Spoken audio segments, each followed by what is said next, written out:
We can't wait to hear from you, Katta, and your extensive experience. And we've set it up today a little bit longer than normal so that we can have some extra space for discussion afterwards. So please be thinking of all the things you'd like to ask Katta whilst they're here, whilst they're speaking. And yeah, I'll hand over. Let's get going. And yeah, well, once we've had the talk, we'll open up for Q&A. Yeah, or, you know, you all just interrupt me whenever. Oh, that. No, I'm just a huge fan of like having people ask questions when they have them. Ooh, I have to find all my things. Do you see a presentation? Or Yeah. do you see the million windows that are up in the background? Okay, cool. No, so in general, you can always interrupt, especially if you have a question or like, you know, feel like, Katta, what the flippin' heck is that?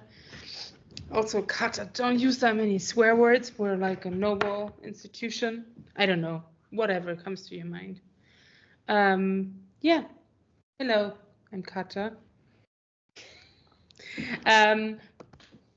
Oh, I don't know any BSL, like, BSL, I guess so, but like they're also different finger spelling, so I don't know.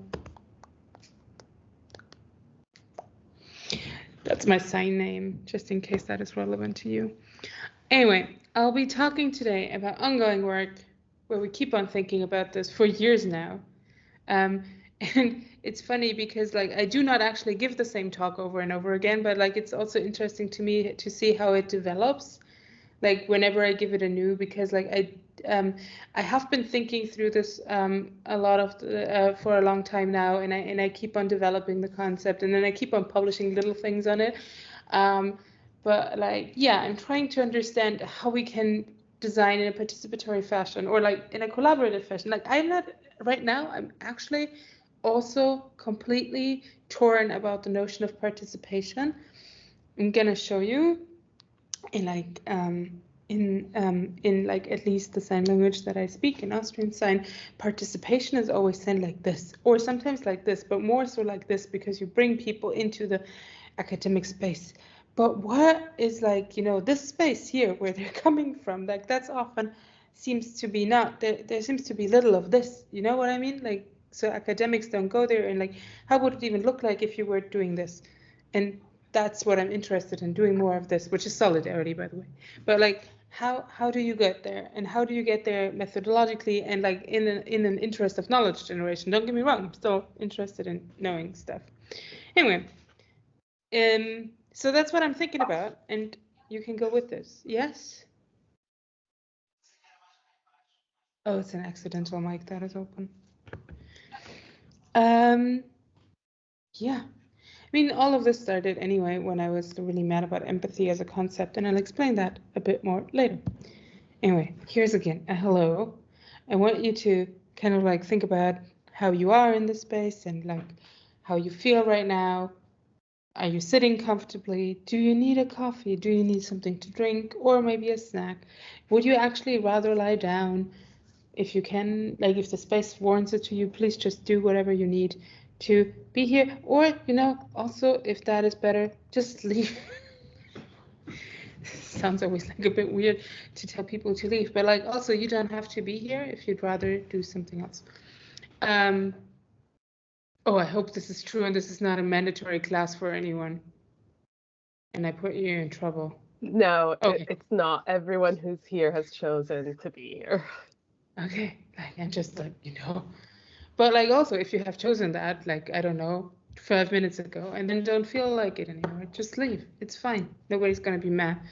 If it's meant personally, just let me know so that I can have the feedback personal. But otherwise, I won't take it personally because I need things explicit. Otherwise, I don't understand that. Anyway, otherwise, I do thank you for being here and also listening to me and listening in on this because it's yeah, it means stuff to me and I hope it means stuff to you. All right. So I work in a lot of contexts where I collaborate with disabled peers. Some of them have the same disabilities that I do, and some have others. And the framing for that has, for the longest time, been participatory design and will also be participatory design for at least now, because we don't have an actual, like, as my partner keeps on telling me, so in German you can say something like solidaric design, but apparently the English language does not have an adjective for solidarity, which tells you something about the strength of unions. But I have not found an adjective for that yet that I can call my design, so to speak, if I want to shift. I don't even want to shift away from participation, but I do want to have, like, I do want us to have more clarity whether participation is like, would you like to have this in green or blue, versus can we rethink how we encounter disability, and like what would you actually want to have a self-determined life? Because those are two very different questions, but both of them are called participatory design, and it drives me mad for like more than 10 years now. So this is like a lot of my work is driven from spite, I think, but not like, but more like a spite that is like, I want to understand this, and like I feel like we don't have good terms, or we have or terms that are, there's this German word that is called Trennschärfe, which means that you can clearly like separate two things. And I know this is not how the world works, but I do want to call a difference sometimes, and I feel there is one there, especially in this space of disability, where I've also done a bunch of like lit reviews and all that, and looked at how in general design in that space is done. And it's, you know, often there's a focus like on fixing things that, in my opinion, don't need to be fixed. Like, and I'm not even saying there aren't differences, but I'm just like, yes, people left. Not that I necessarily wanted people to leave, but like, you know, it's like they took the liberty, which is nice. So it's not about like, you know, it's not about like, it seems to be so much of like we stay in this space that like we include people in, or that we want to design for, and then maybe we make it accessible, like we include people in what we have previously defined as like the interesting space, but we never look at that space that could be also interesting, that that people are coming from. And that is all the more the case with disabilities and how we devise technologies in that space writ large. Not all of them, but I think in that regard it's very important to have a distinction of like how I want to how I do these things. I'm decidedly unhelpful when it comes to this. Like, I don't want to help anyone, because like I just don't. It's okay to want to do that, and like it's also okay in specific contexts to be useful. And I use a bunch of devices that are also made from accessibility context. That's not a dig in that regard. It's just like, it's not what interests me. It's not what I'm doing. So my interest is on collaborating in finding out how we can have things that people enjoy, and that they enjoy because they are they, or we are we. So, for example, I have a deaf PhD, incoming PhD student who is currently finishing his master's thesis. It's Robin Angelini, and he's looked at what would deaf people want in a world that is just like predominantly deaf. How would it look like? How would they design that world? And what does that tell us about technology design that deaf people want versus what in a lot of cases people get, which is often things like, I don't know, it's access to things that hearing people want and design, which is nice. And like, it's not that is necessarily undesirable per se, but the question hasn't been asked how that would look like. And that is telling, right? Because it has been asked from a hearing perspective. And so this is the kind of stuff that interests me. And that kind of collaboration then also kind of informs how I come to empathy. And this is my brief dig against empathy, which comes great in Northumbria, I guess, because it dishes against Newcastle. But like, I've talked with them; they're fine with my critique, and even share it to a degree. And so I kind of like want to know where people come from, right? But I also wrestle so much with this term of empathy, which is kind of like, what I feel the only going concept we have right now in understanding our relationships with participants. And just so that you know, this is now 12 years old. No, 11. I can count. That McCarthy and Wright say that in an empathic relationship, the designer, quote unquote, does not relinquish their position. I have updated the use of pronouns. Their position to become the user, a position from which nothing new can be created. Rather, the designer responds to what they see as the user's world from their own perspective as designer. And that does make a lot of sense. Like, you do not try to kind of like step into someone's shoes to an extent, but like you kind of assess it from your perspective. And it's decidedly dialectic, which, you know, comes with a whole kind of assumptions about a shared language, which is in and of itself complicated. I mean, we're not, like, especially in the spaces where I am, like, you know, trauma-induced communication or like just sign languages or autistic modes of communication, all these kinds of like, or non-verbal communication that is not kind of considered. There is like an assumption that there is a same understanding, even when we use the same language, right? Like there is not necessarily that we have the same understanding about certain words, even though we use them in ways that assume that. And so that's what I struggle with. And then what empathy also does, kind of like, it is privileges this perspective of a designer again, right? Like you kind of are in that space, and then you are like, you know, I assess it, and through me this is translated, without necessarily acknowledging that this is a huge aspect of the translation, is also a power move here. And so this is an example. The sketch was made by Julia Makaeva,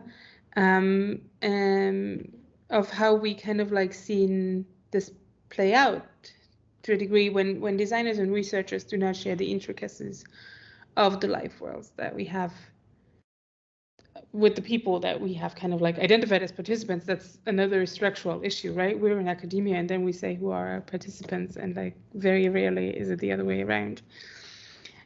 Because we still gatekeep the knowledges that we find, and like this includes me, right? Like this is a structural thing, but we define what we find interesting, what we pursue, and what we deem as you know, valid investigations. And so yeah, we have identified people as participants potentially, and we might even share some aspects of the life worlds, or we might not. But also because when we do in these contexts, then mostly people are not within academia, but even if they were within academia, it's not the same people. There's always like, you know, a little bit of an aspect of where you differ with someone else. This is not that complicated. I'm not sure why I'm saying it that complicated. Anyway, but in some certain types of marginalization, like there might be more or less distance between you. That's true in terms of shaped lived experiences and interpretations thereof, and an understanding, which is why I have an easier time talking to, I don't know, other queer people than to non-queer people, or like, I mean, yeah. So, and in the context of autistic children, and then observed like that technological design, even when it classified itself as participatory, it often left out the actual proclaimed group of interest, which was autistic children, and kind of like had the meaning making of the design and technology happening at the level of adult interaction. So folks who are more closer to the lived experience of the researchers in many cases, right? And where it's easier to kind of like come to a non-contentious interpretation of an experience, and also where it doesn't come necessarily with a power dimension. Like if you interact with other adults, it's like easier for you as well, because you don't have to like think that much about a power differential that might be there. I'm talking non-disabled adults, but like, you know, you kind of have a more you have an understanding of like what the repercussions they could take if they feel mistreated, and like a lot of vulnerable or more vulnerably made people in our society do not necessarily, and so you don't have to wrestle with that either. Like it has a bunch of benefits for you as a researcher, but it also then sometimes in this space, for example, leaves out the actual group that you proclaim to engage with. And just want to make sure we have enough time for discussion as well. This is an example that we created with the kid, and I find that so important that some of you might have heard that example already, but I just find it so important in terms of like what the limits are of empathy, also when you really try, and I would argue we really did try. And we were collaborating with different kids in that project, and one of them was Mia, name changed, and she actually told us in the first meeting that she wanted to have this kind of alarm clock, and we were like, oh, we have to design technologies that are for the holistic well-being of autistic children. An alarm clock doesn't do that. So that's and I like this example, and I talk about it so much because it's definitely me having made that mistake, and I like talking about my mistakes much more than I like to talk about other people's mistakes, because then they often get mad. But like we just ignored that, and we used up a whole bunch of time just like coming back to the conclusion of trying to understand what she even meant with that, and how starting her day is so important for how she feels that day and how she engages with the world every day. And so it was, and it took us just like so long, and we only then engaged with it when we had understood that, right? And that's what it means to like, you know, privilege the designer's perspective. It means the access to the resources, the actual happening of like putting an idea into realization. That is all gatekept by our understanding, and like an understanding of the concept and how it matches with our explicit or implicit ideas about what should happen in a specific space that is deemed participatory. I mean, I'm glad we got there in the end again. In that regard, it's an easy mistake to talk about. But also, we kind of like could have gotten there faster, and like especially it made me then think about this kind of like how do you deal with that? How do you make sure not to waste a whole bunch of time just because you didn't understand it? And so I look back at this empathy, and it was kind of like, it doesn't help me here as a concept, because it clearly, to me at least, clearly kind of created a space where I would have a lot of kind of like power still, and it's not just like that I wanted to relinquish my position, because it's also phrased as this kind of opposite, right? But like I wanted to make sure that my position had a purpose beyond just like beyond this gatekeeper function, because I didn't find it very helpful. And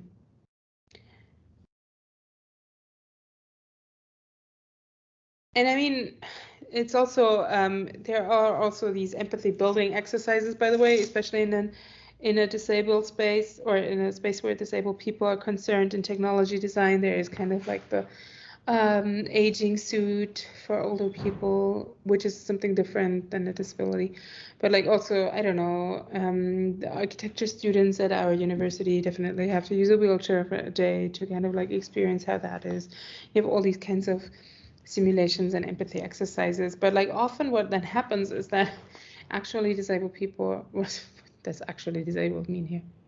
Anyway, disabled, like politically disabled people, like stakeholders with like, you know, their own kind of ideas and interpretations thereof, which will differ just because it's different to have a lived experience, and like, you know, also daily strategies to engage with, and how you move around using a wheelchair compared to when you do it one day. But like these are then dismissed and kind of like often the like felt experience of the designers is then prioritized because it's also closer to them. It's like something they experience themselves, something that is available to them once they have done it immediately. Again, this is not, I'm not trying to say things are inherently bad. I'm just trying to look at the structures and what effect they have. And then I'm making my own choices in how I want to position myself there. And what is most important to me is that people make choices and not end up doing things that they might not want to fully support. Anyway, Cynthia Bennett has a 2019 paper where she talks about the pitfalls of empathy, or like I think the promise of empathy is what it's called, and like how it, especially for disabled people, kind of creates spaces where disabled people are not acknowledged as designers, and these empathy experiences are kind of like hailed as privileged. And so yeah, I struggle with that, with not necessarily with having that power, but with the structural inequity that it brings, right?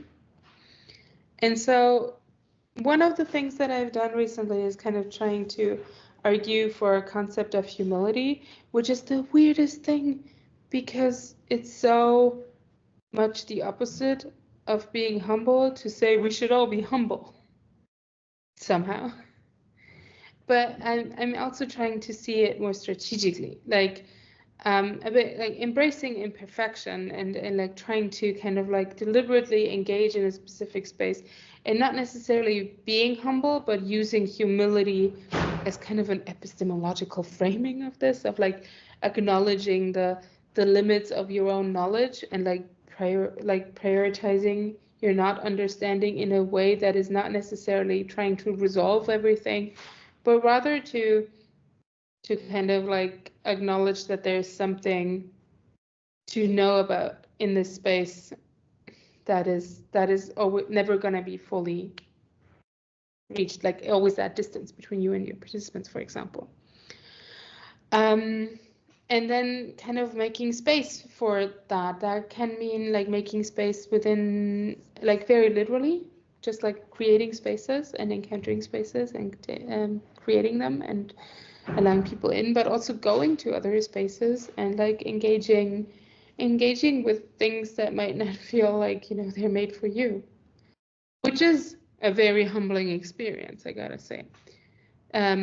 This comes from like I have started collaborating with deaf people now that I speak some sign language here. And I've also been at deaf events, and sometimes I'm the only hearing person in the room, and like, yeah, it gives you perspective. But like that's also what I mean, like in terms of making space in not necessarily in your personal life, but at least in your academic life, to kind of allow different ways of living, to allow that understanding, like that tacit understanding, and to allow that to shape your practice as well. And then listening, and I'm not super happy with that term because it could also mean watching, but like, you know, maybe attending, but then I have ADHD, so I find that an impossible thing to kind of like promise. But trying to engage with the notion that somebody might have something to say to you that you don't already know. And this sounds so basic, but essentially it means literally trying to acknowledge the expert level that people have. And this is, so we're doing that anyway, right? Like that's what I hear back a lot, like, oh yeah, but like that's why we say they're like experts with lived experience and all that. But that's not what I necessarily mean. Like even, and especially in the moments where you're tempted to dismiss something somebody says, especially then to take on the expertise of that person and to acknowledge that and center that. And that is super hard. And then equally hard is the shared agency, also because in a lot of cases it just doesn't fly in academic settings, because like you get the money, you get to spend it.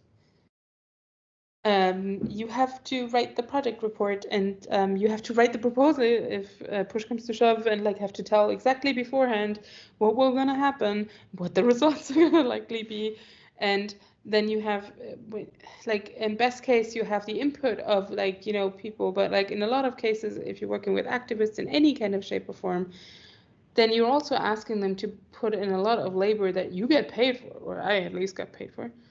And then they do not, right? And then you have like 10% funding rates if you're lucky, which, yeah, there are a bunch of tensions there in terms of like how possible this is. And I also kind of what that entails for me are kind of like two aspects, or three nowadays. One of them is the loving epistemology from Hannah de Jager. One is radical enthusiasm, and then the last one would be solidarity, conscious solidarity at that. And so let's quickly go through these three steps, and then I hope we have enough time for your critical feedback. Take me apart. I love when people do that. So I quote Hannah de Jager, who says, "I bring loving to bear in epistemology because I think there is something in the basic structure of knowing that it's easy to forget about, but that we may find again by studying the basic structure of loving. I think loving and knowing share a core and that they entail each other." And I recently talked with someone who is in film studies, and we've met, and she told me that she's going into her, she does like these film watching things with queer people about like old queer home videos, like happenstance videos that people watch. It has nothing to do with HCI. And she says she's going into these meetings, and you could classify them as focus groups, for example, because like different people then just have conversations about what they've just saw and engage in this participatory sense-making process. But she goes into these meetings and she says she goes into them and is already in love with the participants. And she had actually not known that I was also wrestling with that notion. And I was like, this is such a good word. Like, because she's not actually, you know, that emotionally engaged, but she's like engaging with the situation with a certain type of love and enthusiasm and passion and excitement that is so nice if you like consciously evoke that and go into that and be like, I am going to be in love with this scenario. I love what I'm doing, maybe even, but also what that means, right? Because when we love another, we kind of like, or a situation, we kind of acknowledge that there's always something more to know about them, that we are never fully there, and that they are different, and that we revel in that difference, right? And that kind of like conscious stance, that is what I see is a way to engage with humility. And then the other aspect that I see is that radical enthusiasm, which might also just be a development of the loving epistemology, I'm not sure, but kind of like trying to be of service for one, instead of just gathering knowledge, even though I'm going to be fully clear, like this is our main task, and also something that is nice, because like knowing is fun. And I'm also not trying to be naive about the funding structures and academia in general, like I mentioned that, but just to assign enthusiastic validity to what participants bring to the table. Because like if we would have done that consciously, I feel like, and I've also seen that in later processes where I've kind of like tried more actively engaged with that. If you do that, you allow people to bring themselves in more holistically, more being themselves. Like if you go with that, you also find out, you get to places that you wouldn't have dreamed of before to go to, but you also need to give up a lot of control, which is not something we like to do. But like, I can't kind of like feel if we stay engaged in the interaction and follow people, especially when it doesn't make sense, with that kind of radical enthusiasm of like, whatever is gonna be said is amazing and it's gonna be useful in like whatever way. And maybe we'll find out later, and maybe we'll never find out, but we acknowledge the fundamental validity and we engage with it with radical enthusiasm. That opens up spaces, yeah, again. But like in a different project where I worked with deaf people together, for example, I have learned not just so much, but like we have also, with very little resources, actually have managed to create its own little community that around technology and Austrian Sign Language and deaf people and so on. That is still that's one of the projects that actually was sustainable in terms of like afterwards there was a club that formed a society, or however you translate that, a society that formed itself and that kept on doing that work and kept on doing like bringing in deaf and tech cultures together. And I feel like part of that was because I, as the scientific lead, was in a lot of, and who also had kind of like, you know, the fundamental money resources and all that. And it all sounds like a bit of a self-brag, but I also don't know how to tell this otherwise. But like I kind of like said, whenever they brought something of like, hey, is it okay if we do this? I just said yes. I would have never said no. And there were things where I was like, this is not going to work. This is a silly idea. And I was sometimes right. And sometimes I was so wrong. And it's about these moments where I was so wrong, right? Like where something made sense then in its own community, or I learned later how it made sense, or like, or in some cases I don't, and just a lot of people like doing it, whatever. Like that, but that's fine, right? And that's what it then means to me also to kind of like have that solidarity, to create a space where people can actually design for their environments. And I don't think empathy, like trying to understand it through their perspective, would have made sense, especially because I'm hearing and they are deaf, and you know, there are just like different ways that we experience the world. They are fine at kids' birthday parties. I'm not. But like beyond that joke, there are just like certain ways that I cannot, like I know much better like how there is a distance between us. But I also think that empathy doesn't try to limit that distance. While empathy tries to limit that distance, humility tries to actively increase it again, whereas solidarity puts it on a whole different level of like, you know, how can we actually do this together? How can we also foster kinship between us that forges bonds that are creating knowledge, but like also go further beyond that and are not just there for an isolated academic reason. Because like ultimately we do this to know things, for, you know, engaging with people. Anyway, that was it. You can ask questions now more formally, I guess, since nobody interrupted me.